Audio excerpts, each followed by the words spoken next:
Ja, oye wabushia samwa chin samwa ha more drop samwa kwapa ede but J Ghana TV so eni bomodin na afia subscribe e follow na join here what you we na wa share se na bia abrenya brenya ye latest update no wonsa ebetimi aka bi papa ye dia sira kese ene be mai wo se abrenya no subscribe u follow first time bomodin wo je say like follow subscribe and then share na bibia ntimi nkoso kama ye dia sira kese bi we na say ebe mai ya boafo abrenya no omo etimi eso ye na see the flight na abrenya yetimi etu ekokofo nsem echichi benche nyina de eba besomwo ya de asira kase na emergency organic foods sanso bio na tina tete ba na glitz and glow cosmetics ebusun e bia me new share am catch say didiye sirenku papa ote ase na afi konakoji apomdin hwehwe mu papa e fit tina tete ba center for honom omonko a Ghana ha yewiase de obesie utimi didiye o sirenku papa na se unya apomdin hwe yie pa de a utimi di ngine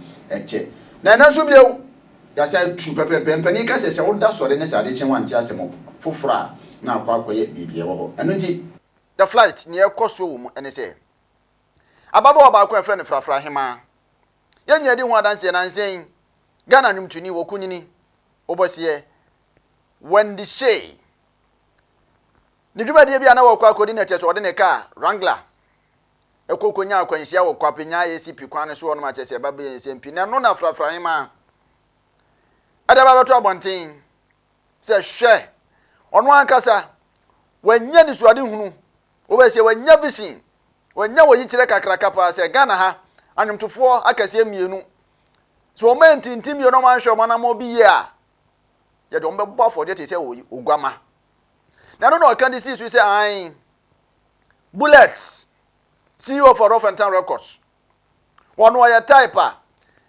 ono de on person baba kan nsem bia ye ono frafra hima no person baba kan nsem bia na mpo no Ebony nansi a wo wuye frafra hima se wo kirema na chese bullet na de na akwa for bia akwa na de se na bia Rough Town Records be koso agina ne naso na se wo ye wadwe se ebia u free bullet records na se Rough Town Records a ene na wo be se obato samia obatu sege na no na chese frafra hima chema wo se ono wanhu wanya yiche ne nyatenka ne se aye Wendy Shay oya nadwe se nka wo slide wo twe ne ho ketu a bo se wo twe ne to afi Rough Town Records ena che se ya de gengam ne sa no enti ono de futu kese pa ekoso ade ama Wendy Shay se beya wonhwe no tutu na namo bi ante sa ade ase ne Ebony di nkan koye no sa na brebi beba wono so beko na no anso hono ma wo wie o sa ade aba wo be se ekono nguzongo hitmaker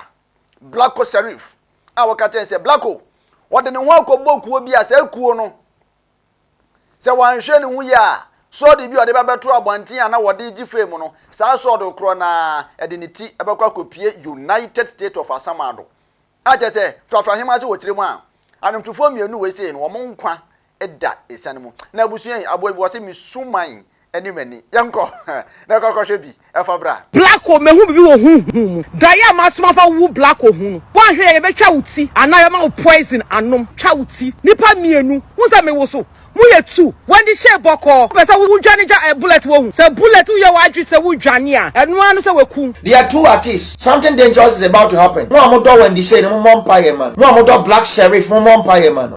Blacko mehu bibi wo hu daya masoma fa wu Blacko hu wan hwe ye betwa wuti anaya ma poison anom Blacko group da wo mu no intokwa ketuo bi besi obi beka so de sika na odi ba out no ebe ya star no sa sika no obi be so use to be pa edi twa wuti nipa mienu Blacko be hu se ye twa wuti ka hu se me wo so mu ye tu be very very careful Wendy Shay boko emi se wo be se wo dwane ja bullet wo hu bullet de wo dwane na so be ko na mo anho a enu anu se weku se bullet ye wa adwi se wo dwane a ene bullet dide enu a because all what is happening? Those of you who are fans of there are two artists. Something is happening right now in the realms of the spirit. There are two artists. One is male and one is female. Something dangerous is about to happen. No amodo Wendy Shay no mo mpaye man. No amodo Black Sherif no mo mpaye man.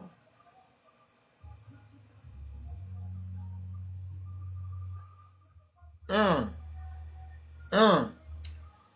There is a strong wind blowing around Black Sherif. Strong wind is blowing around Black Sherif. They are going for him. I'm telling you. Kaborosika. Kabira Hanto Skindere Obakuta. Kabira Hanto. When they say should be careful, a big accident will happen first time. Second time, she might not be lucky. I'm seeing her car being crashed.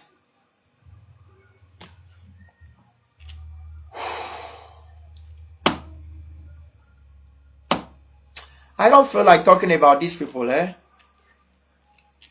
don't feel like talking about them. I don't want to get myself involved in their distance. But Mama Payama Wendy Shay. Mama Payama Black Sherif. Mama Payama Wendy Shay. But Black Sherif, they are going for him. Now don't fall in your phone, sorry. Now don't fall in your phone, sorry. I'm telling you, Miss say. Now don't fall in your phone, sorry. And that's Ebony's story is about to repeat. The time is drawing near. Piao! Ebusia kwasa ba so ni tua. Wakasa do ni ehu bi feeling gadochi na ya say ye besi bia no ye ma waso ensi e wo ho. What you say? Anything na bina bina ya ba ya catch us. Keep subscribing to Ghana TV. Comment, like, follow and share. What you say? Subscribe na bibia intimi onkoso kama me din am just one mo so for.